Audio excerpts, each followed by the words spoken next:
우리 먼저 성경 마태복음 4장 4절 말씀을 봉독합니다. 예수께서 대답하여 가라사대 기록되었으되 사람이 떡으로만 살 것이 아니요 하나님의 입으로 나오는 모든 말씀으로 살 것이라 하였느니라 하시니. 아멘. 하루 잘 보내셨습니까? 여러분들 얼굴 다시 뵙게 돼서 하나님의 은혜에 감사합니다. 특별히 계속 오셔서 이렇게 말씀을 함께 공부하시는 여러분들을 특별히 환영하고 다시 한번 감사드리고, 오늘도 제가 잘 모르지만 새로운 손님들이 오셨다고 그러는데 다시 한번 감사를 드립니다. 저희가 말씀드린 대로 이번 주일 지난 화요일 저녁부터 어제 그리고 오늘과 내일 토요일 오전까지 계속 성경에 나타난 안식일이라는 세 글자를 지금 공부하고 있습니다.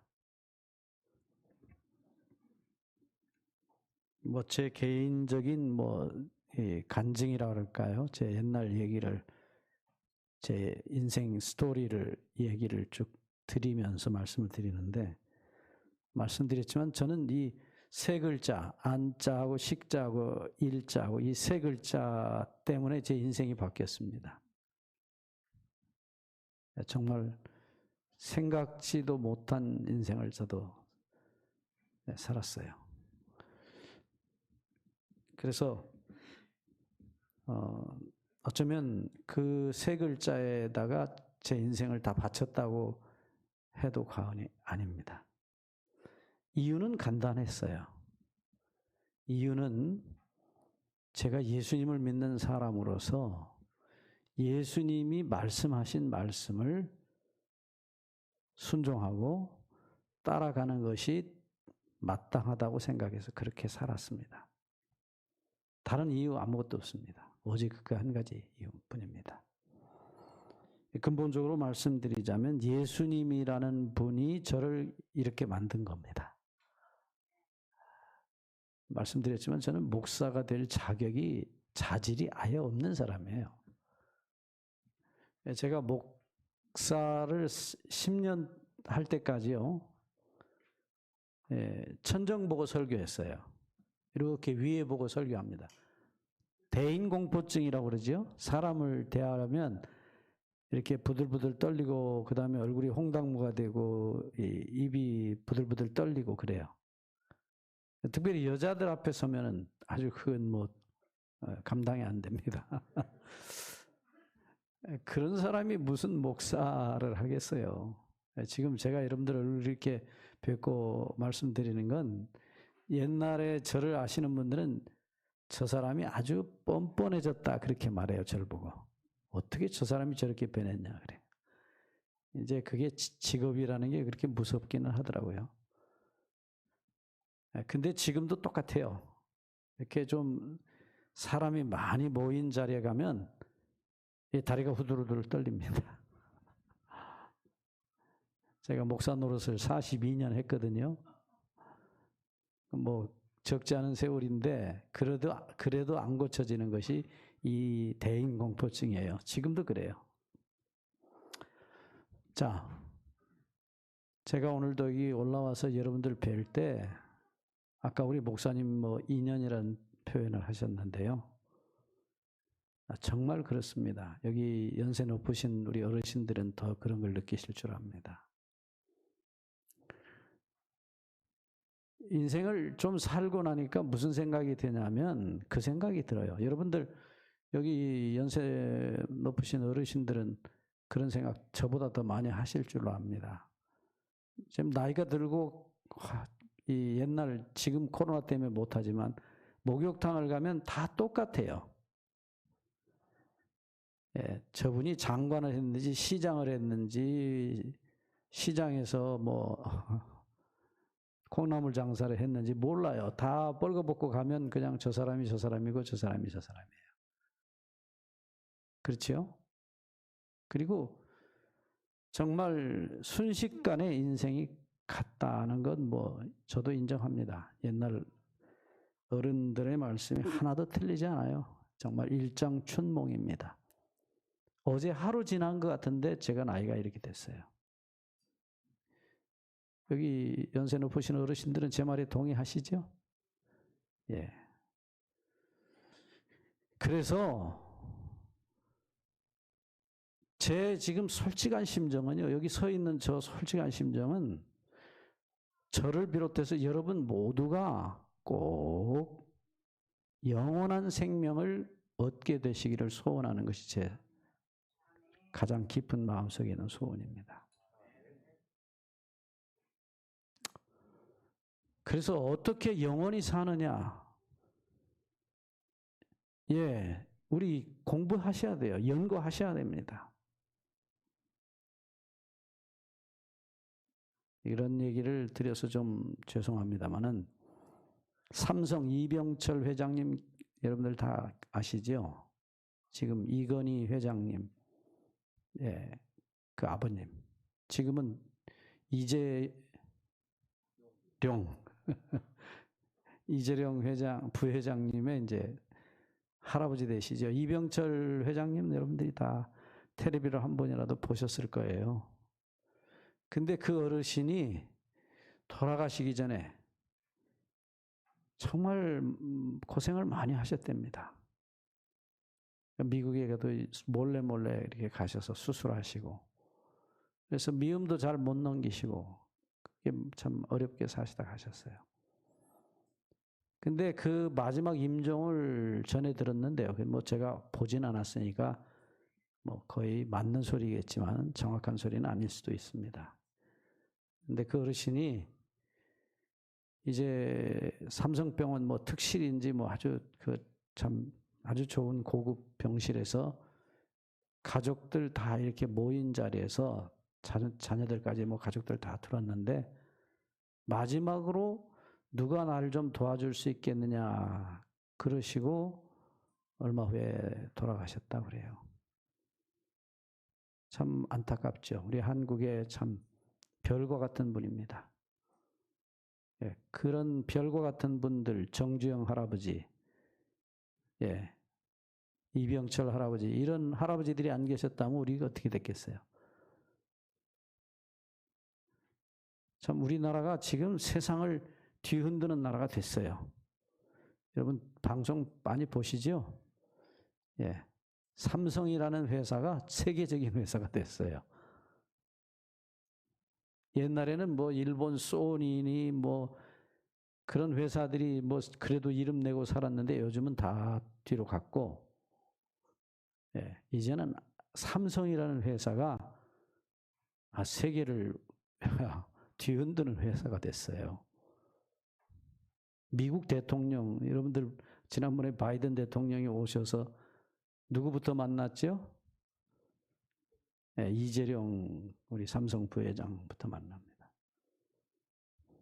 뭐 그런 얘기는 여러분들이 이미 아시기 때문에 길게 할 필요는 없습니다. 그런데 제가 그 이병철 회장님이 마지막으로 그 하셨다는 말씀이 제 마음에 여전히 이렇게 물결처럼 늘 남아 있어요. 여러분, 이 세상에서 우리가 잘 먹고 잘 살든지 병들어서 고생하고 살든지 그거 관계없이 어차피 우리는 다 똑같은 죽음이라는 길을 갑니다. 안 갈 분이 우리 가운데 한 분도 안 계세요. 죄송합니다, 이 어르신들. 그러나 인정할 건 해야 되겠죠? 예, 죽음에는 순서가 없습니다. 어제 보았던 젊은 친구가 내일이면 없어요. 저도 우리 학교 동창들이 벌써 한 10명 가까이 죽었습니다. 이번에 우리가 동창회를 하는데 뭐 동창회라고 해봐야 모르겠어요. 한 100명도 안 돼요. 그런데 벌써 10분의 1이 갔어요. 여학생도 가고 제가 남녀공학하는 학교를 다녔습니다. 남학생도 가고 그래서 누구 왜 이번에 동창회 안 와? 그러면 몇 년 전에 갔어 그래요. 미국에서도 살고 한국에서도 살고 여기저기 삽니다. 제가 나이도 별로 많지 않은 사람인데 우리 동창이 그렇게 많이 죽은 줄을 몰랐어요. 사실은 이제 다음 주 월요일 날 우리 미국에서 오는 동창들하고 같이 제주도 여행을 가요. 한 40명 가까이 가는데 이 명단에 보니까 없는 사람들이 있어요. 제가 무심하게 산 게 잘못이죠. 없어요. 죽었어요. 홍콩 살던 친구도 죽었고 미국 살던 친구도 죽었고 한국 살던 친구도 죽었대요. 여러분 어차피 똑같이 가는 길입니다. 젊다고 일찍 안 죽고 연세 높으시다고 먼저 돌아가시고 그러니까 아니지요? 예. 여기 오셔서 여러분 하나님의 말씀을 들으시는 이유가 뭐냐? 영원히 사는 길을 찾자는 것이에요. 제 얘기가 뭐 재미없고 어줍지 않은 얘기라고 들으셔도 좋아요. 괜찮습니다. 원래 제가 말 잘 못하는 사람이라 애써서 지금 말하거든요. 예. 원래 제가 이름이 소죽은 넋이라고 말씀드렸잖아요. 어머니가 하도 말을 안 하니까 제 속에 소죽은 귀신이 들어갔나 보다 그랬어요. 하도 말을 안 하니까. 근데 예수님을 믿고 나서 이렇게 말쟁이가 된 거예요. 말도 잘 못하지만 어차피 해야 되니까. 아마 제가 목사가 안 됐으면 모르겠어요. 왜 자폐증이라고 혹시 아십니까? 애들 방에 들어가서 말 않고 가만히 앉아있는 애들. 그런 비슷한 아이였습니다, 제가. 예. 그러니까 도대체가 옛날에 우리 가족들이, 친척들이, 사촌들이, 우리 사촌 동생들이 오빠가 변해도 너무 변했어. 그래요, 저보고. 예. 그게 예수님 믿은 복이라고 하면 복이라고 해야 될까요? 어쨌든 부탁합니다. 여러분들 꼭 영원히 사는 길 제가 잠깐이라도 소개해 드리고 갈 건데요. 나머지 우리 목사님한테 좀 더 많이 배우시고 꼭 찾게 되시기를 소원합니다. 네, 제가 여러분 처음 뵀습니다마는 네, 정말입니다. 제 마음에 있는 가장 큰 소원입니다. 교회를 나오고 성경을 배우면 뭐합니까? 평생을 예수를 믿었으면 뭐합니까? 그게 아무 의미가 없어요. 예, 진짜로 영원히 사는 길을 못 찾으셨다면 죄송합니다. 신앙을 헛산 것입니다. 영원히 사는 길이 있어요. 그 길이 놀랍게도 이 성경에 있는 것입니다. 부처님께서 아시죠? 왜 돌아가셨는지. 설사병으로 돌아가셨어요. 이질이죠. 우리로 말하면 이질인지 아닌지 모르지만 하여튼 설사로 돌아가셨다고 기록에 나와요.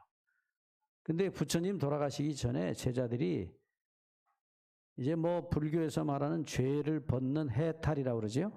욕심을 벗어서 깨끗이 죄로부터 벗어나는 해탈은 부지런히 가르치셨는데 본인이 정작 죽게 되는 즈음에 제자들이 와서 물었어요. 어떻게 하면 안 죽을 수 있느냐?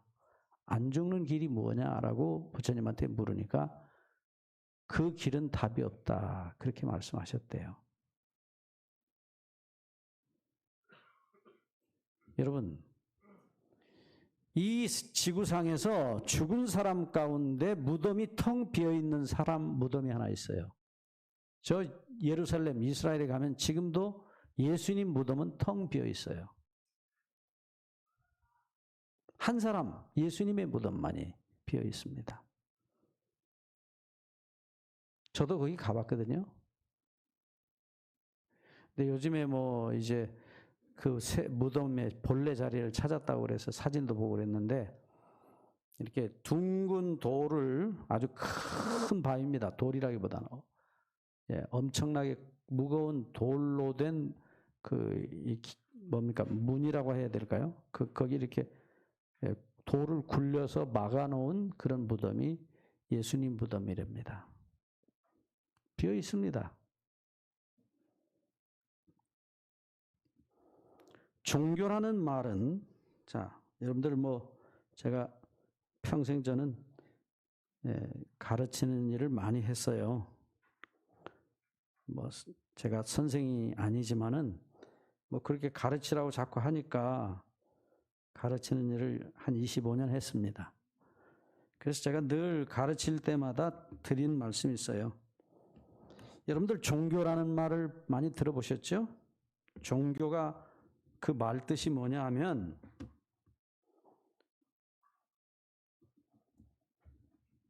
이 종자가 으뜸 종자입니다. 마루 종자라고도 하고 한자로는 이렇게 쓰지요. 잘 보이신가요? 종, 으뜸이란 뜻입니다. 여기 교자는 이제 가르칠 교자입니다. 소위. 이 으뜸되는 가르침이라 하는 뜻이에요.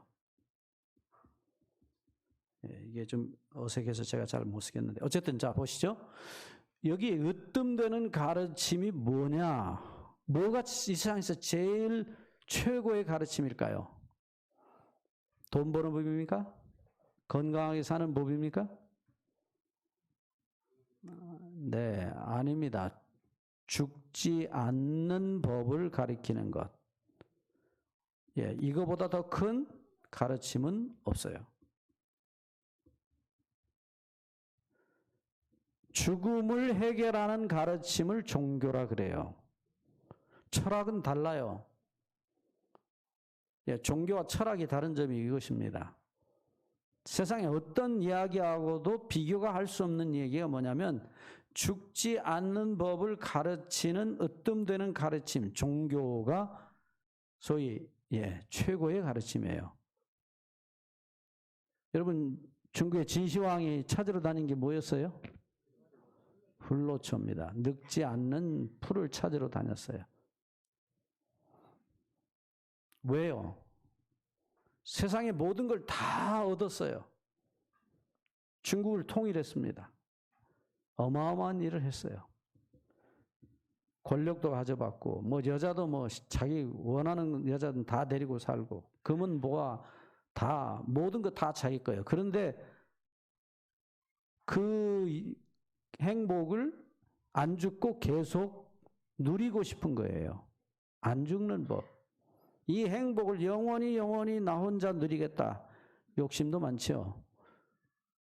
그래서 안 죽는 법을 연구하다가 어떤 사람이 안 죽는 풀이 있다.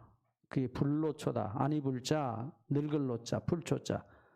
그래서 그 불로초를 찾으러 선남 선녀 100명을 배에다 실어서 우리 한국 쪽에 보냈답니다.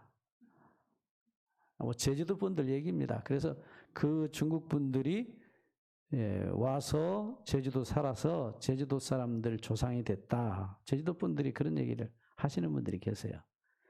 실제로 그 말이 일리가 있습니다. 왜냐하면 제주도 가시면 여러분들 삼성혈이라는 새 성씨 가진 옛날 조상이 제주시 그 삼성혈이라는 가보신 분들 보셨어요? 구멍혈자입니다. 그 혈자가. 새 성이 그 구멍에서 나왔답니다. 고씨, 부씨, 양씨. 제주 고씨, 제주 부씨, 제주 양씨.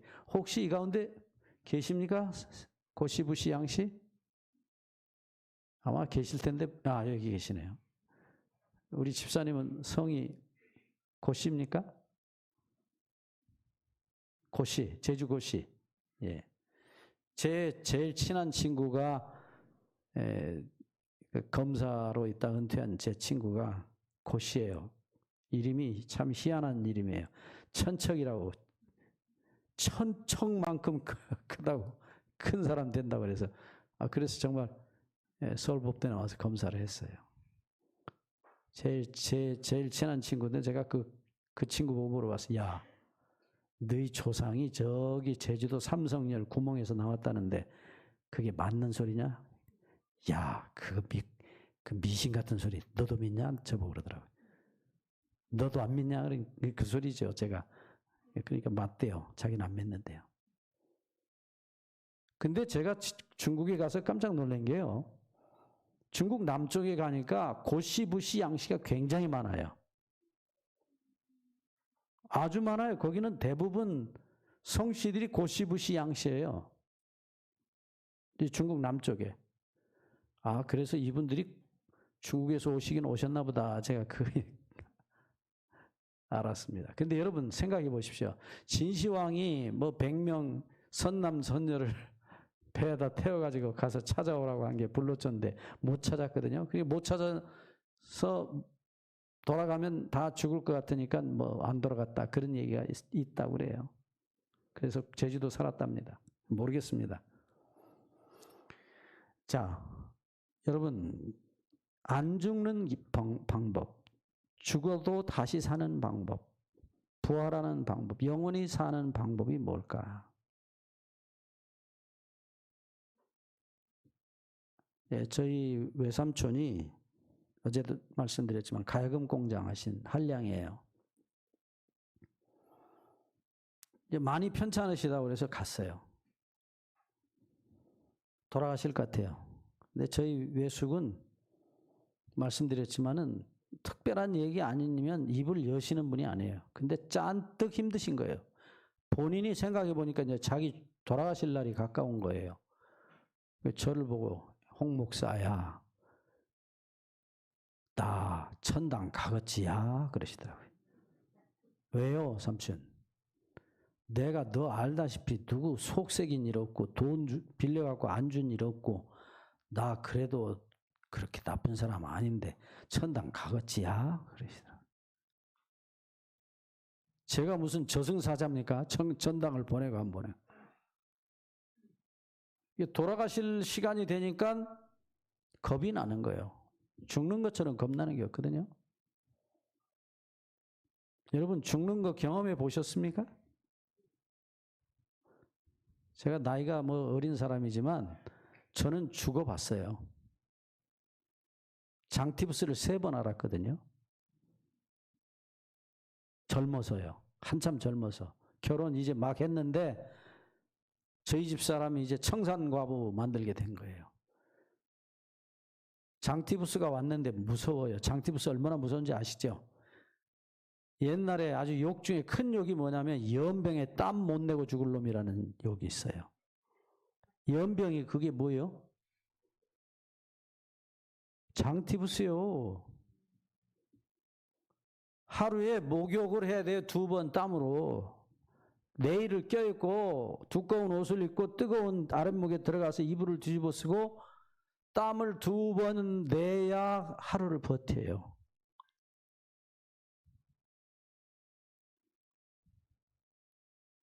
열이 40도까지 오르니까요. 39도, 40도 올라가면요. 머리가 쪼개지는 것처럼 아픕니다.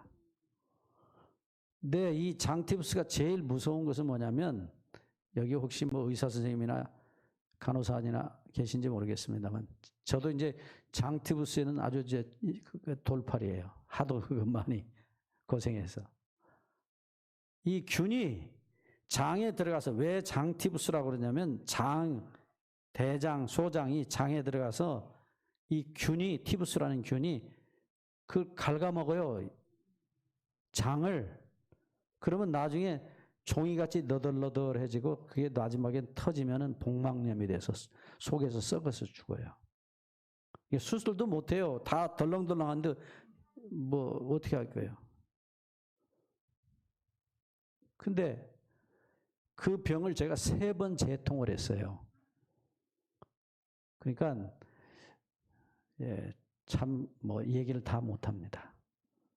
근데 저희 집 사람은 이제 결혼이라고 해서 뭐 남자라고 와서 생전 보지도 못한 남자를 어머니가 그 집도 마찬가지입니다. 아버지가 결혼해라 해서 왔는데 아니 몇 달 안 돼갖고 중내사내 하니까 얼마나 기가 막히겠어요.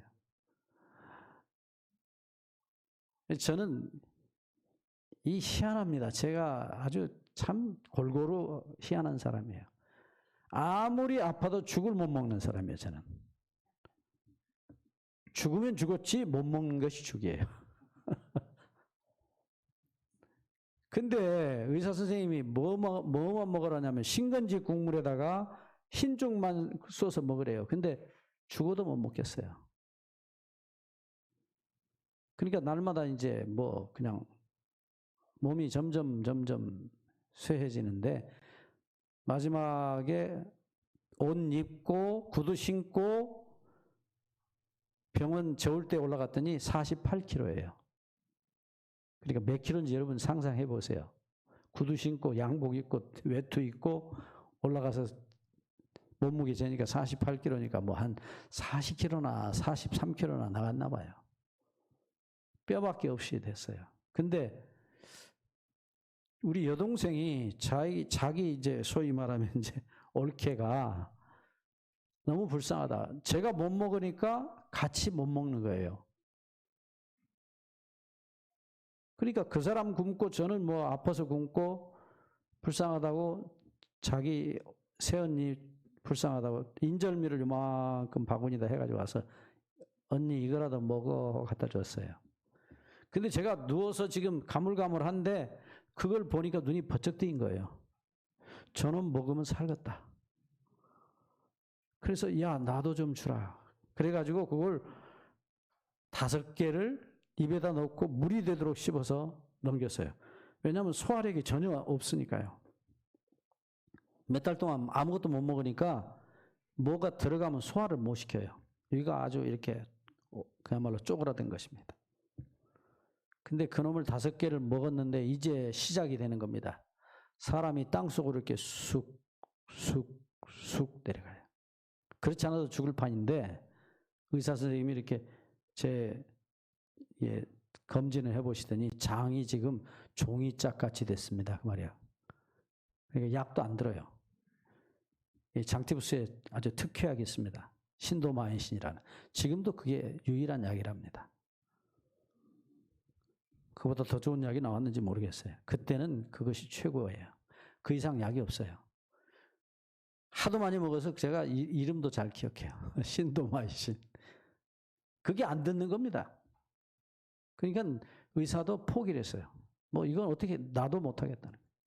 항생제를 바꿔봐도 안 되고 바꿔서 되는 이 병이 아니에요. 결국은 죽게 됐어요. 근데 그렇게 해도 죽을 판인데 인절미를 먹고 급체를 한 겁니다.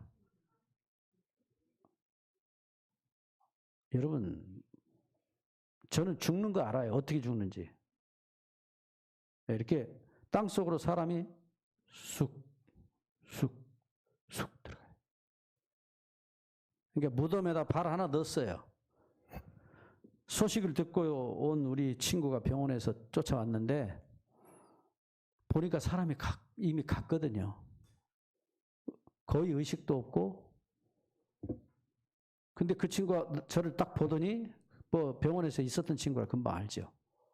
가네? 주사기를 가져왔는데 주사기를 그냥 들고 제 이 왼쪽 팔을 막 쑤셔댑니다. 왜 그런지 몰랐어요. 근데 핏줄을 찾아가지고 막 쑤셔댑니다. 뭐 이거 어떻게 할지. 이제 사람이 가니까. 피가 안 도니까 피를 돌게 하려고 그랬던가 봐요. 근데 이 혈관에서 피에서 붉은 피가 나오는 게 아니라 먹피가 나와요.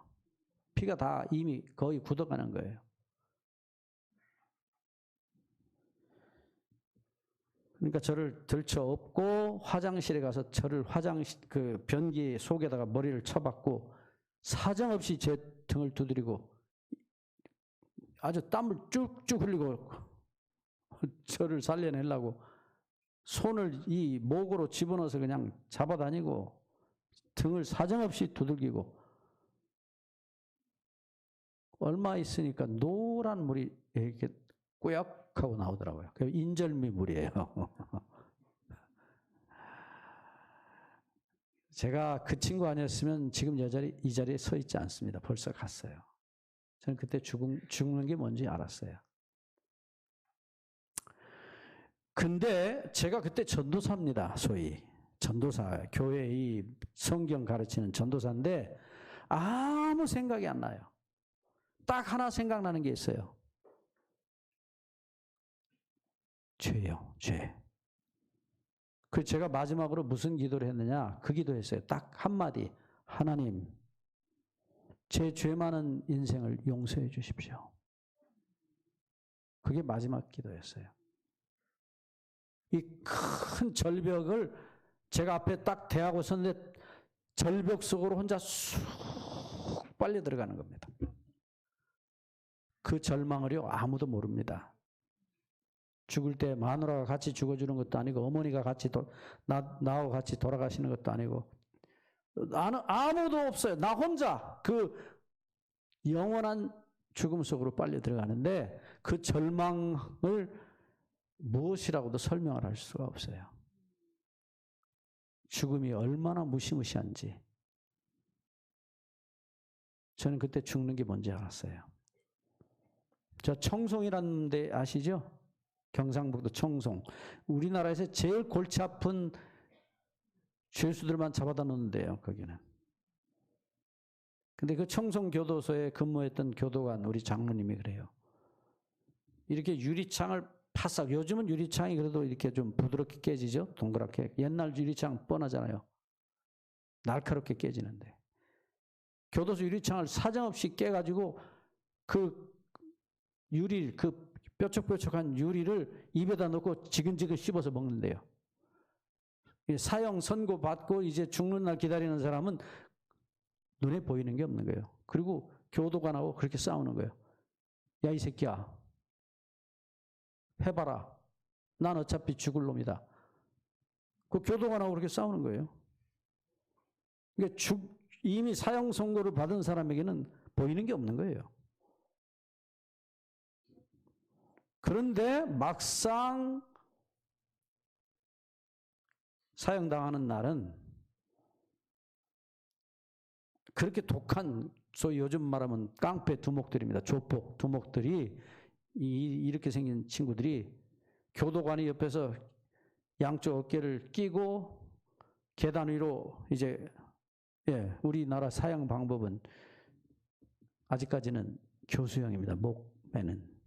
거기 이렇게 끌고 양쪽에서 그 교도관들, 힘센 교도관들이 그 떡대 큰 놈들을 옆에서 끼고 잡아서 올리면은 그렇게 유리를 질근질근 잡아 씹어가지고 먹는 그 친구들도 눈이 이렇게 돌아가고 다리가 풀려가지고 걸어서 지발로 올라가는 사람이 거의 없대요. 질질질질 끌려 올라간답니다.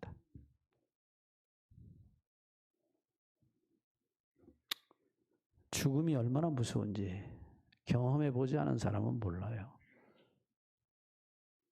철이 든다는 말 아시죠? 여러분, 철이 안 들면요, 10월 달인데 해가 쨍쨍 나고 영상 35도 올라가요. 그러면 철이 안 들었다 그래요. 가을철인데 아직도 가을철이 안 온 거예요. 여름이에요. 그러면 그런 걸 보고 철이 안 들었다 그래요.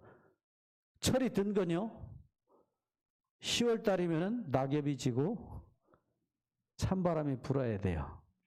그러면 철 들었다 그래요. 철이 그 시간에 들어왔다 그 말입니다. 제때에 들어왔다는 얘기를 철 들었다 그래요. 철이 안 들어요. 언제까지? 죽을 때까지 안 드는 사람이 많아요. 여러분 다 철들 좀 드시기를 바랍니다. 돌아가시기 전에 안 죽는 법, 영원히 사는 법, 죽은 다음에 영원히 안 죽고 사는 법 꼭 배우시고 그 길로 가시기를 다시 한번 간절히 소원합니다. 여러분이 제 심정을 모르실 거예요. 저 사람 목사니까 의뢰 그런 소리 하겠지. 천만에요. 저는 아니에요.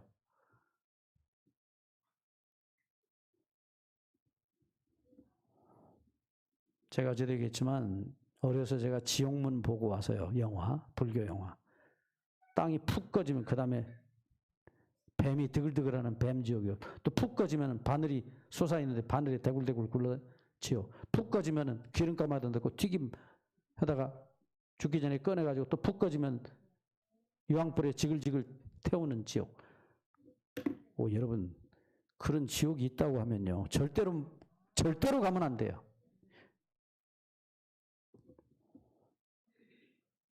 물론 성경에는 그런 지옥은 없습니다. 그건 마귀가 만든 지옥인데 어쨌든 영원히 사는 법을 꼭 여러분 배우시고 꼭 그 길로 같이 가시기를 정말 다시 한번 간절히 소원합니다. 그저 여기 오셔서 저 목사 재미있는 성경 이야기 좀 듣고 갔다. 그건 아니에요. 그렇게 오셨다면 여러분 시간 낭비하시는 거예요. 자, 오늘 저녁에 제가 마태복음 4장 4절을 읽었어요. 아까 기억나십니까? 예수님이 광야에 가셔서 사막과 같은 데 가셔서 40일을 금식을 하시고 기도하셨어요. 그러니까 40일을 금식하시고 난 예수님 모습은 말 그대로 해골입니다. 제가 40일을 금식 기도한 우리 집사님 한 분 알아요.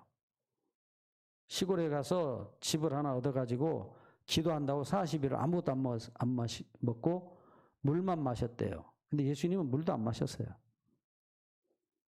근데 나중에 그분이 그래요. 저녁에 자려고 하면 이렇게 반드시 누워도 이 뼈만 있으니까 아프대요. 요를 이렇게 두껍게 깔아도 아프대요. 옆으로 누워도 아프대요. 뼈가 다니까. 해골 아시죠? 해골. 그러니까 피골이 상접했단 말이 딱 그 말이에요. 가죽 피자, 뼈골자, 가죽하고 뼈하고 딱 붙었어요. 그러니까 얼마나 아프겠어요. 그게 40일을 기도한 그 집사님 이야기예요. 저는 40일은 못 해봤습니다. 솔직히. 근데 저도 좀 금식한다고 해봤지만은 40일은 죽어도 못 하겠더라고요. 40일 동안 과일만 먹어본 일은 있어요. 과일 금식이라고 그래서. 네. 근데 그것도 쉽지 않아요. 정말 쉽지 않습니다. 근데 어쨌든 예수님이 40일을 금식하시고 피골이 상접한 해골이 됐어요. 근데 마귀가 와서 예수님한테 뭘 제안을 합니까? 너가 하나님 아들이지. 너 하나님이지. 너 얼마든지 하나님이니까 이 돌 가지고 떡 만들어 먹을 수 있잖아. 그러니까 떡 만들어서 먹고 죽지 말고 네가 왔던 나라로 빨리 꺼져 그랬어요.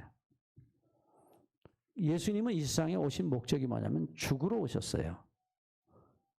요한복음 12장 27절 28절에 보시면 예수님이 십자가에 못 박혀 돌아가시기 전에 성전 마당에 서셔서 하나님께 기도하신 기도가 이거예요. 내가 이를 위하여 이때에 왔나이다. 십자가에 우리 대신 처참하게 사형을 당하시기 위해서 이 세상에 오셨어요. 죄인의 죄를 대신해서 죄인들이 죽지 않고 영원히 사는 그 일을 위해서 당신이 대신 돌아가시려고 이 세상에 오셨어요. 그게 예수님이 이 세상에 오신 목적이에요. 잘 들으셔야 됩니다. 여러분들 기억력이 안 좋으신 분은 어디다 쪽지라도 써놓으세요. 사람이 왜 죽느냐? 성경은 로마서 6장 23절에 뭐라고 그러셨냐? 죄의 싹은 사망이라 그랬어요.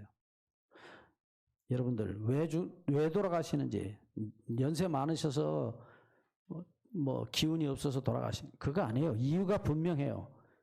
여러분 그렇게 아시면 그건 잘못하신 거예요.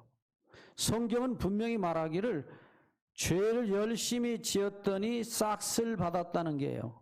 월급 받았어요. 연봉, 요즘 같으면. 연봉. 그게 뭐예요? 사망이에요. 월급이 사망이에요. 이게 왜 돌아가시는지 아셔야 돼요. 네. 자, 뭐가 해결되면? 죄가 해결되면 사망이 없어져요. 저 사람이 예, 잘 모르는 소리 오늘 저녁에 한다 그러실 거예요, 여러분들이. 예, 뭐 뜬구름 잡는 소리 한다 그러실 거예요. 예, 병들어서 죽고 늙어서 죽고 교통사고로 죽지 왜 사람이 죄 때문에 죽냐. 제가 얘기 하나 할게요. 경상북도 청도라는 데가 있어요. 경상도에서 오신 분들 여기 몇 분 계신 것 같은데, 대구 조금 지나가면 청도라는 데가 있어요. 아, 아시네요. 예. 그 청도감이 아주 유명합니다. 납작한 청도감. 요즘 많이 나오지요? 오늘 또 제가 우리 집사님 댁에서도 먹었습니다. 참 맛있어요. 그 청도에서 제가 우리 집사님들하고 이렇게 우리 신자들하고 같이 기도회를 하고 있었어요. 40일을 하고 있었습니다. 내년에도 저희가 합니다. 매해 합니다. 시간 있으신 분은 오시면 좋아요. 뭐 저 유럽 여행 간다고 40일 한 달씩 가지 마시고 진짜 좋은 여행이니까 한번 오실 수 있으면 오세요. 근데 한 주일을 했어요. 6주를 합니다. 그러니까 6, 7은 40에서 오시는 날 가시는 날 빼면 딱 40일이에요. 근데 한 주일을 하고 저희가 좀 이제 뭐 좀 마음도 풀 겸 해서 저 진주 촉성루를 갔어요. 진주 논개가 왜군 장군 끌어안고 물속으로 들어가는 데가 있거든요. 예, 논개. 거기 갔어요. 놀러 갔어요. 일요일인데 오후에 놀러 갔는데 어떤 집사님이 자기 친구라고 데리고 온 거예요. 근데 키가 요만해요. 그리고 그냥 뭐 생기게 그래요. 그냥 시골 아주머니예요. 그런데 이분이 모자를 썼어요. 그래서 뭔 사연이 있나 보다 그랬어요. 근데 우리는 뭐 그냥 우리끼리 얘기하고 하느라고 뭐 그분이 오신지도 몰랐고 나중에 알고 보니까 오셨다는 거예요. 그래서 근데 그 다음날 아침이 됐는데 우리 이렇게 그 기도회 하는데 두 번째 자리에 이렇게 딱 앉으셨어요. 근데 제가 그때 무슨 설교를 했느냐면 마태복음 9장 2절 말씀, 예수님 말씀을 전했어요. 마태복음 9장 2절에 보면 평생 죄만 지어가지고 중풍병으로 몸이 마비가 된 젊은 사람이 살려고 예수님 앞에 왔는데 예수님이 그에게 뭐라고 그러시냐면 아가 소자야 아무 염려하지 마라. 네 죄 다 이미 용서받았다. 그래서 나중에 이 사람이 일어나서 걸어가라 그러신가 뻘떡 일어나서 걸어갔어요. 그 유명한 얘기입니다. 성경 마태복음 9장 2절부터 8절에 나와요. 1절부터 8절에 보시면 그 얘기가 나옵니다. 나중에 성경 있으신 분은 가서 한번 꼭 읽어보세요. 제가 그 설교를 했어요. 그날 아침에. 근데 희한한 일이 벌어진 거예요. 저희가 이렇게 기도해야 할 때는 침묵합니다. 옆 사람하고 얘기 못하게 하나님하고만 얘기하라고 그래요. 그러니까 뭔 사건이 있었는지 누가 무슨 사연이 있는지 전혀 몰라요. 그냥 오셨으니까 그냥 기도하러 오셨나 보다 그렇게 생각했는데 안식일 날이 됐는데 안식일 날 이분이 자기 간증을 하는 거예요. 자기 얘기를 하는 거예요. 들어보니까 이런 얘기예요. 간단히 뭐 시간이 많이 가기 때문에 그 서울 중랑구에 중랑천이라고 하는 천이 있어요. 여러분들 서울 사실 분들은 아시죠? 중랑구 아주 그 옛날에는 빈천이었습니다. 근데 자기 시아버지가 옛날에 뭔 사업이란답시고 해서 돈 버는 족족 그 옛날 그 땅이 얼마나 쌌는지 몰라요. 그러니까 그 땅을 그냥 돈만 되면 가서 땅을 산 거예요. 그러니까 몇만 평을 가졌어요. 그러면 지금 돈으로 한번 생각해 보세요. 그 중랑구 쪽에 땅값이 어마어마하거든요. 지금은. 보통 뭐 몇백, 아주 싼 게 그렇고 1,000만 원이 넘어가요. 땅값이 뭐 금값입니다. 그러니까 한번 계산을 해보세요. 10,000평만 세도. 돈이 얼마입니까? 1,000만 원씩 맞춰도. 거부예요, 거부. 그런데 이 시아버지가 돌아가시면서 이 며느리한테 맏며느리입니다. 그러니까 재산을 옛날엔 다 어른들이 큰아들한테 재산을 많이 물려주잖아요. 많이 줬어요. 재산 반 이상을 줬어요. 그 돈이 어마어마한 돈이죠. 그런데 문제는 그 밑에 동생들, 누님들, 그 형제들이 전부 들고 일어나서 왜, 큰형님만 가져야 되느냐. 우리 법대로 하자. 그래서 재판을 걸기 시작했어요. 내놓으라고. 법대로 하자. 그게 돈이 한두 푼이면 그렇게 안 하죠. 그런데 문제는 뭐냐면 그 시어머니가 문제예요. 작은 아들 집에 가서 쏘삭쏘삭. 큰딸 집에 가서 쏘삭쏘삭. 어머니니까 그럴 수 있다고 하지만 생각해 보세요. 그러면 되겠어요? 어떻게든지 화해를 붙여야 될 텐데 싸움을 붙이고 돌아다녀요. 근데 교회 집사님이에요, 이분이. 또 교회는 열심히 다녀요, 또. 교회 집사면 뭐래요? 그러니까 이제 작은 아들하고 재판이 붙으면은 이 변호사들이 돈이 많은 걸 아니까 이번에 우리가 틀림없이 내가 이겨줄 테니까 돈 얼마 주라. 몇십억 주라. 몇백억짜리에서 몇십억. 보통 그렇게 부른대요. 제 친구들이 다 변호사지만 허가는 뭐요. 그러니까 죄송합니다. 그런 얘기해서. 그런 가족들이 계신지 모르겠습니다. 용서하십시오. 제 친구 보고 하는 소리입니다. 근데 어찌됐든 그렇게 해서 동생들, 누님들, 심지어는 삼촌들까지 다 달라붙어가지고 몇십 년, 20년 가까운 세월을 재판만 했어요. 근데 다 변호사들이 이번에는 틀림없이 이겨주겠다 해가지고 몇십억 이렇게 해서 빼먹은 돈이 어마어마한 돈이에요. 결국은 다 날리고 그야말로 집도 없는 길거리에 나앉았어요. 집도 다 뺏겼어요. 결론은 남편은 회사 숙식실에 가서 사고 자기는 딸 집에 가서 애기 봐준다고 그러고 있었어요. 근데 그 시어머니가 그동안에 그 쏘삭거리고 못된 짓 한 것은 다 표현을 못 한답니다. 그래 그 집사님이 그래요. 나중에 간증하면서. 소리 안 나는 총 있으면 쏴서 죽였대요. 같은 교회를 다녔는데 시어머니가 이쪽에 와서 앉으면 그 며느리는 저쪽에 앉는 거예요. 서로 20년 가까운 세월을 보지도 않고 전화도 안 하고 원수도 그런 원수가 없어요. 근데 어느 날 갑자기 눈이 안 보이는 거예요. 왼쪽 눈이. 그래서 아산병원을 갔어요. 갔더니 의사가 진단을 하더니 큰일 났다고. 뇌에 암이 생긴 거예요. 소위 뇌하수체라는 기관이 요 뇌 속에 있대요. 중앙에.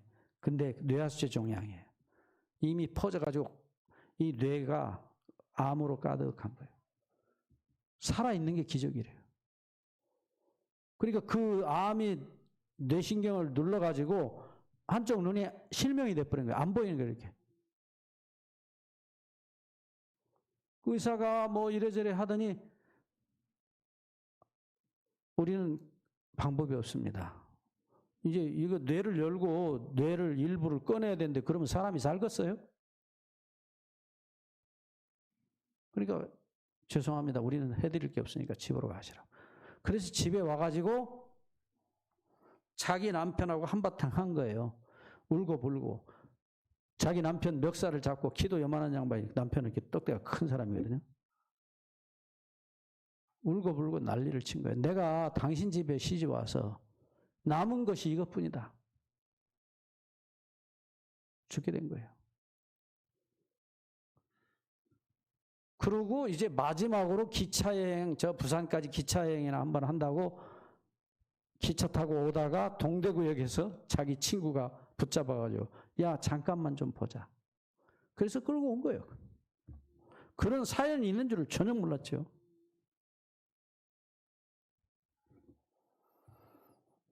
참 희한한 일이 벌어진 것입니다. 마치 이 마태복음 9장에 나오는 이 온몸이 다 중풍병에 걸린 그 사람하고 뭐가 달라요? 똑같아요. 죽는 것만 기다리고 있는 사람이에요. 그런데 예수님이 그 평생 지은 죄, 그리고 남은 것은 막대기같이 말라버린 그 병, 중풍병. 그래서 자기 혼자 짝대기 잡고 걸어올 수 없으니까 친구들이 들 것에다 들고 예수님 앞에 와서, 그것도 사람이 너무 많으니까 남의 집 지붕을 뜯어내고 예수님 앞에 달아냈어요. 그때 예수님이 보시자 마시자 하신 말씀이, 안심하라 아가, 네 죄는 다 이미 용서되었다. 제가 그 얘기를 왜 했겠어요? 그냥 늘 성경에 나오는 얘기니까 한 거예요. 아무 다른 뭐 특별한 이유가 없어요. 성경에 있는 얘기니까 단순하게 저는 그냥 전달만 한 겁니다. 근데 그 이야기를 아가 걱정하지 마라. 네 죄는 내가 이미 다 용서했다. 네 죄는 다 해결됐다. 그 말씀을 그대로 전했는데 그 시간부터 이 집사님의 눈에서 물이 꼭 수도꼭지 열어놓은 것 같아요. 물이 줄줄줄줄줄줄. 왜 그러냐? 자기는 이미 죽은 사람이에요. 이제 죽는 날 얼마 안 남았어요. 그런데 내가 죽은 다음에 어떻게 하나님 앞에 갈 것이냐? 시어머니를 용서 못하는데 이미 자기는 죽이고 있어요. 자기 시어머니를. 총만 있었으면, 소리 안 나는 총 있으면 벌써 쏴 죽였을 사람이에요. 자기가 그렇게 했대요. 그런데 나 같은 인간이, 나 같은 살인범이 어떻게 하나님 앞에 갈 것이냐. 그러니까 인생도 망쳤고 하늘나라도 끝난 거예요. 저 세상도 끝난 겁니다. 그런데 그런 사람을 보고 하나님께서, 예수님께서 네 죄는 내가 이미 다 용서했다. 걱정하지 마라. 그게 이 집사님 머리에 탁 꽂힌 겁니다. 그러니까 이 양반이 그렇게 일주일 내내 운 거예요. 눈물을 줄줄. 자기는 살 생각이 전혀 없어요. 이미 이제 그건 끝난 인생이니까 죽는 날만 기다리고 있는데, 하나님 앞에 내가 어떻게 할 것이냐, 죽은 다음에 내가 어떻게 할 것이냐. 그런데 하나님께서, 예수님께서 네 죄는 내가 다 이미 용서했다. 아무 걱정하지 말아라. 믿어지질 않는 거예요. 토요일 아침이 됐어요. 안식일 아침이 됐는데 자기도 모르게 핸드폰을 딱 들고 시어머니한테 전화를 한 거예요. 20여 년 만에. 그게 어떤 일이겠어요? 그거 자기 힘이 아니거든요. 하나님의 용서의 힘이 이 집사님을 그렇게 만든 거예요. 자기는 이미 이제 갈 길을 다 가야 되고 이제 죽으면 끝인데, 죽기 전에 어머니한테 자기도 모르게 전화를 해가지고 자기도 모르게 무슨 말이 나왔느냐. 어머니, 그러니까 이 시어머니가 몇십 년 만에 며느리 목소리를 들은 거예요. 그 시어머니가 양심이 없는 사람이 아니에요. 아무리 독한 시어머니지만 양심은 있거든요. 그러니까 너무 놀란 거예요, 이 시어머니가. 갑자기 어느 날 아침에 이제 며칠 후면 죽는다고 한 며느리가 귀신같이 전화를 한 거예요. 이제 며칠 후면 귀신이 될 것인데. 어머니, 그러니까 깜짝 놀란 거예요. 말을 못하고 있는 거예요. 대답을 못하는 거예요. 그런데 이 며느리가 수화기를 맞고 팍팍 우는 것입니다. 그래서 뭐라고 얘기를 하냐면, 어머니, 제가 잘못했습니다. 어머니, 저를 용서해 주십시오. 무엇이 그렇게 만들었어요? 예수님이 그 불쌍한 집사님을 네 죄를 내가 다 이미 용서했다. 걱정하지 마라. 네 죄는 다 해결됐다 하신 그 말씀이 그 집사님으로 하여금 그렇게 말을 하게 만든 거예요. 자기는 이미 용서받았다는 거예요. 이미 갈 길을 다 갔고 이제 무덤에 들어가면 되는데 죽기 전에 용서받았기 때문에 그 소리가 나온 거예요.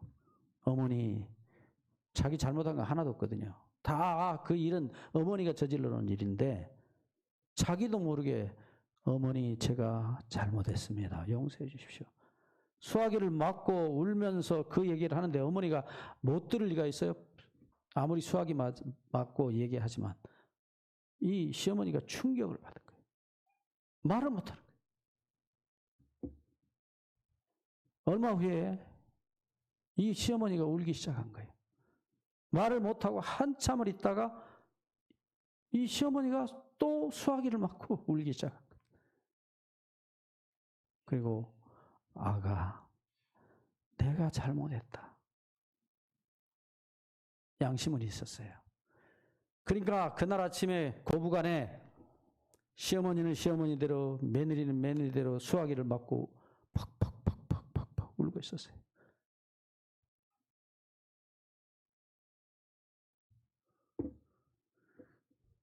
여러분, 기적이 일어났어요.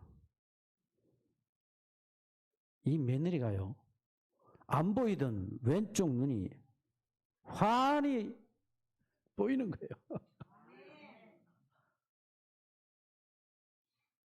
하나님은 아직도 살아계세요.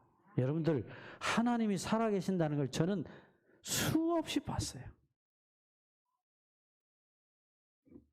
눈이 보이는 거예요, 눈이.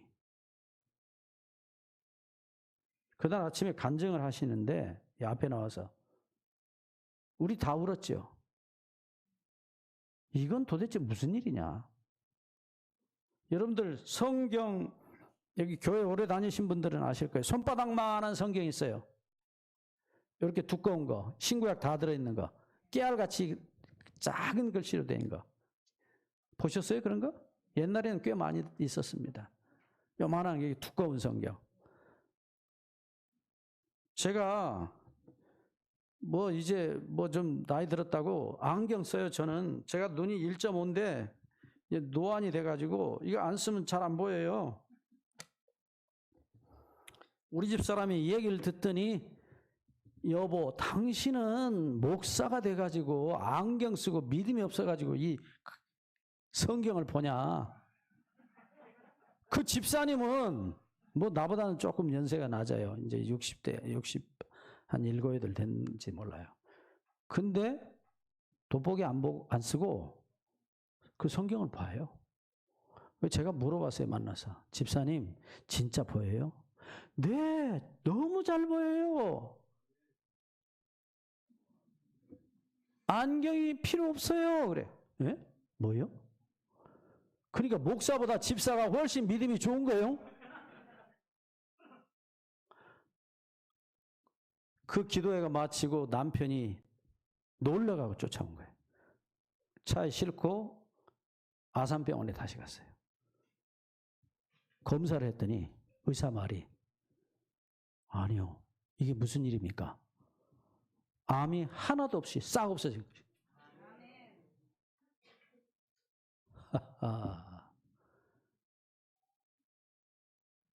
제가 무슨 거짓말하는 거 아니에요. 원하시면요, 제가 핸드폰으로 지금이라도 전화해서 그 양반 바꿔드릴게요. 이름이 성이 현씨요. 이름은 창숙이요. 현창숙 집사. 저기 음성 살아요. 충청북도 음성 아셔요? 네, 아시긴 아시네.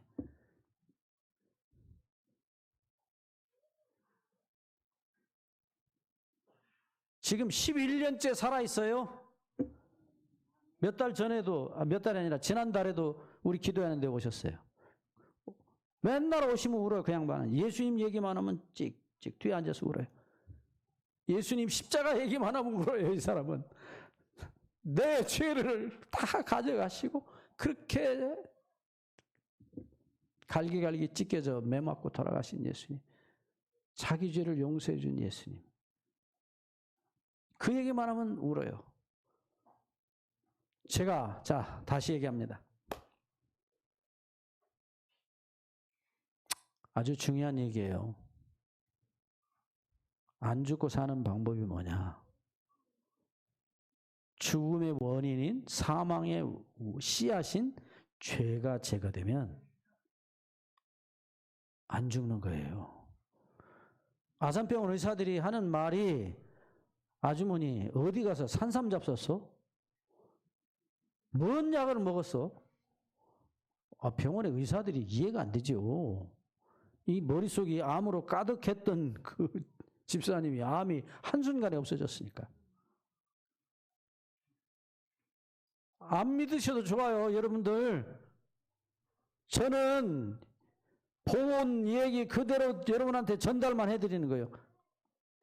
원하시면 제가 현창숙 집사님 핸드폰 번호 가르쳐 드릴게요. 지금 당장 전화해 보셔요. 믿어요? 에이, 믿기는 뭘 믿어요? 설마 그러시지 지금 속으로. 설마 그러시지요? 참말로요? 안 믿으면 어떻게 하겠어요? 할 수 없죠. 전 본대로 얘기해 드리는 것 뿐이에요.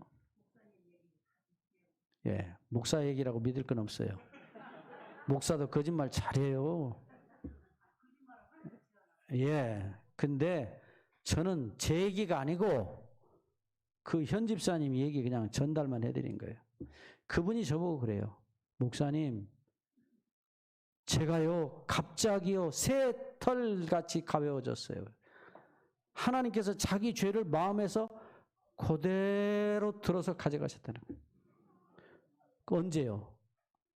소자야, 아가. 소자란 말이 이제 한자로 작을 소자, 예? 소자예요. 아가. 우리 속된 말로 아가예요. 아가. 걱정하지 마라. 네 죄 다 내가 이미 용서했다.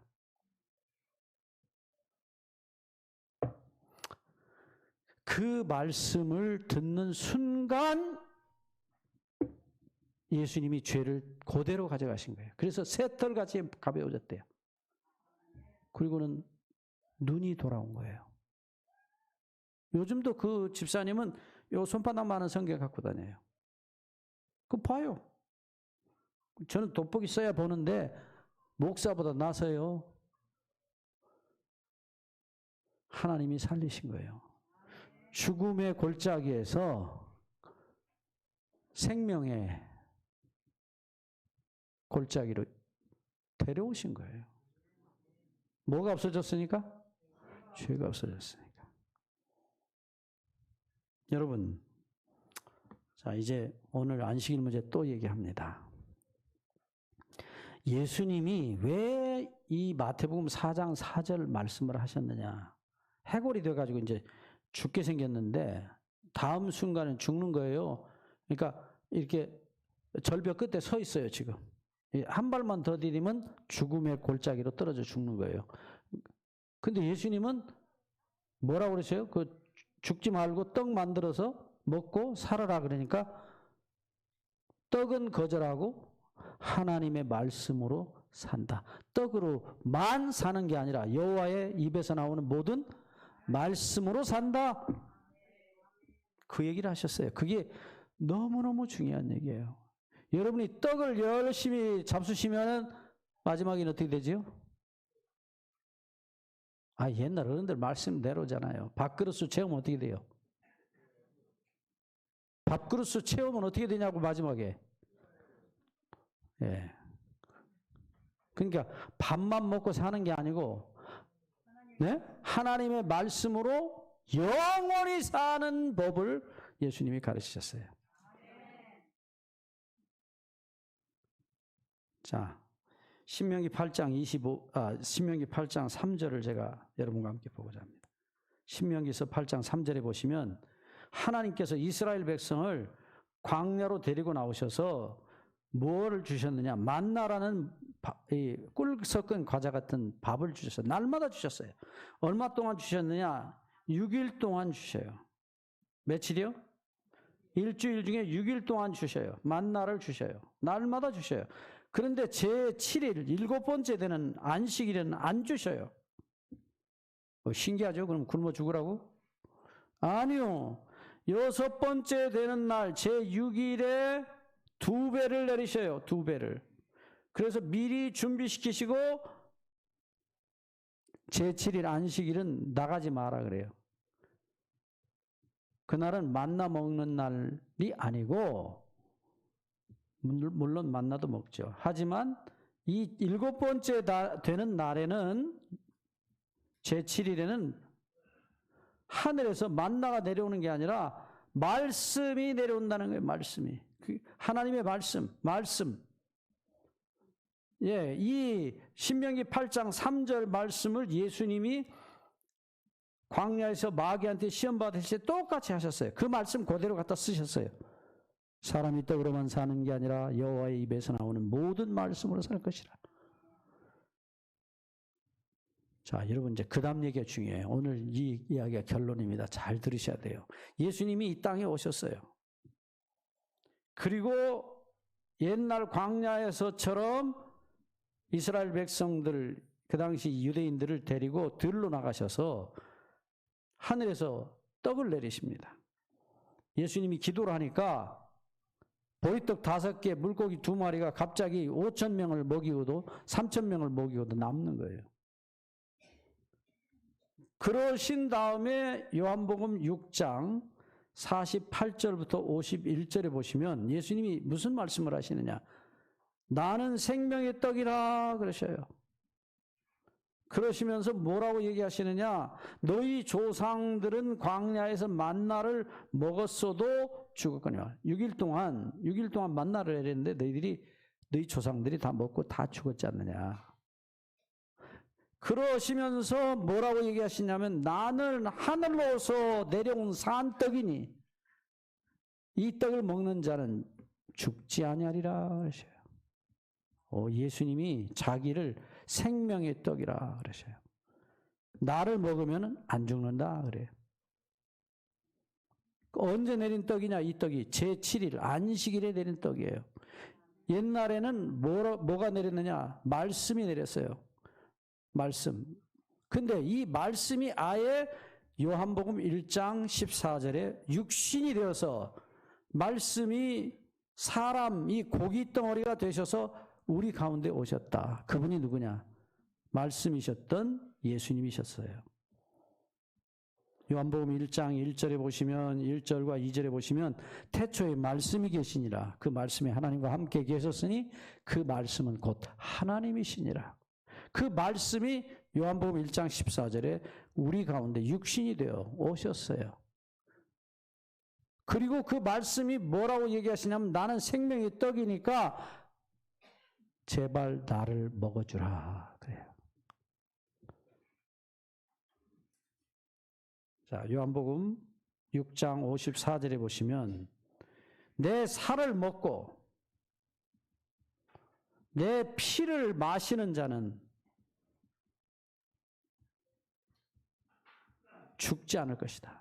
영원히 살 것이다. 영생할 것이다. 그러니까 유대인들이 요한복음 6장 52절에 우리가 식인종인 줄 아냐? 너를 어떻게 뜯어 먹으라고 하냐?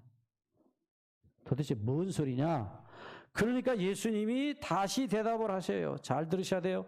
요한복음 6장 63절에 내가 너에게 이른 말이 영이요 생명이라 그러셔요. 생명이라. 무엇이요? 예수님 말씀. 무슨 말씀이요?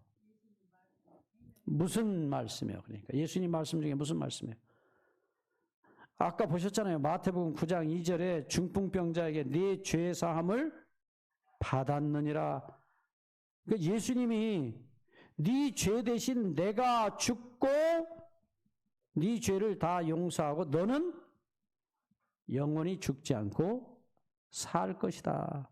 이 말씀을 네가 먹어야 된다. 이 말씀을 입으로 맛을 보고 택 뱉어버리면 아무 소용이 없다. 오늘 교회 오신 여러분들 지금 맛을 보셨어요. 근데 뱉어버려요. 안 먹어요. 그러니까 내 살이 안 되는 거예요. 내 피가 안 되는 거예요.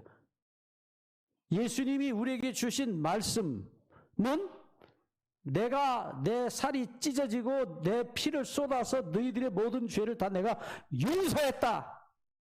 이 말씀을 제발 먹어주라 하는 것이에요. 근데 많은 사람들이 그거 안 먹어요. 저는 그 현 집사님이 그걸 먹는 것을 봤어요. 하나님의 은혜죠. 그 말씀을 제가 그날 설교를 했는데 거기 수많은 사람들이 들었는데 그 말씀을 그 집사님 혼자 먹은 거예요. 너무 배가 고팠죠. 자기는 이제 죽어야 되니까. 죽은 다음에 하나님 앞에 갈 수가 없어요. 자기는 이미 자기 시어머니를 수천 번 총으로 쏴 죽였거든요. 살인범이에요. 어떻게 가겠어요? 그런데 그런 죄인을 내가 네 죄를 이미 용서했다. 걱정하지 말아라. 그 말씀이 그대로 머릿속에 콱 박힌 겁니다. 그러니까 이 집사님이 나같이 용서받지 못할 죄인을 용서하셨다. 그 말씀에 그렇게 많이 울었던 거예요. 그리고 죄가 싹 없어지면서 암덩어리가 순식간에 녹아버린 거예요. 여러분 기억하세요? 교회를 몇십 년 다녔어도 맘만 보고 택 뱉어버리는 사람이 대부분이에요. 제발 예수님의 살을 먹고 예수님의 피를 마시기를 정말 간절히 소원하고 여러분에게 호소합니다. 그 말씀이 내 것이 되지 않는 이상 생명은 없어요. 왜요? 죄가 용서되지 않았기 때문입니다. 죄가 없어지면 죄의 열매인 죽음은 없어지는 거예요. 바로 예수님이 그 생명을 주신 날이 어느 날이에요? 안식일이에요. 여러분, 왜 이 제7일 안식일 예수 재림교인들이 제7일 안식일을 지키느냐? 네? 요 안식일은 먹고 죽는 떡 만나가 내리는 게 아니고 하늘로부터 생명의 말씀이신 예수님이 우리에게 생명으로 내 살을 먹고 내 피를 마시고 제발 죽지 말고 살아달라는 예수님이 네 죄를 내가 다 용서했다. 제발 내 말을 먹고 내 살을 먹고 내 피를 마시고 죽지 말고 영원히 살으라고 우리에게 주신 날이 안식일이에요. 그러니까 마귀가 이 제7일 안식일을 없애버리고 가짜 안식일, 가짜 주일, 일요일이라는 가짜 주일을 만들었어요. 일요일은 본래 태양신의 날이에요. 영어로도 그렇게 부르죠? 태양신의 날입니다. Sunday입니다. Sunday. Sun이 뭐죠? 예, 태양이에요. 태양신을 숭배하던 날이었어요. 이 날을 기독교의 본래 정통 예배일이었던 안식일을 없애버리고 가짜 태양신의 날, 가짜 주일을 만들어서 지키도록 했어요. 왜요? 자, 여기서 이 얘기가 분명하죠? 이 날은 무슨 날이에요? 안식일은 생명의 말씀이신 예수님이 당신의 살과 피를 주시는 날이에요. 영원히 사는 날이에요. 왜 마귀가 안식일을 없애고 일요일을 만들었는지 아시겠어요? 저도 일요일에 예배드린 사람이에요. 모르고 지켰죠.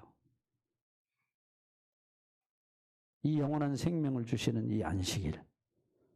그 안식일에 여러분들이 영원한 예수님의 사랑, 용서 받으셔서 먹고 마셔서 영원히 사시게 되기를 다시 한번 간절히 소원합니다. 시간이 많이 돼서 제가 잠깐 기도하고 마치겠습니다. 하나님 아버지, 영원한 생명, 우리에게 약속하신 것을 감사합니다. 오늘 저녁 저희가 다시 한번 이 말씀을 들었습니다. 주님, 저희를 도와주시옵소서.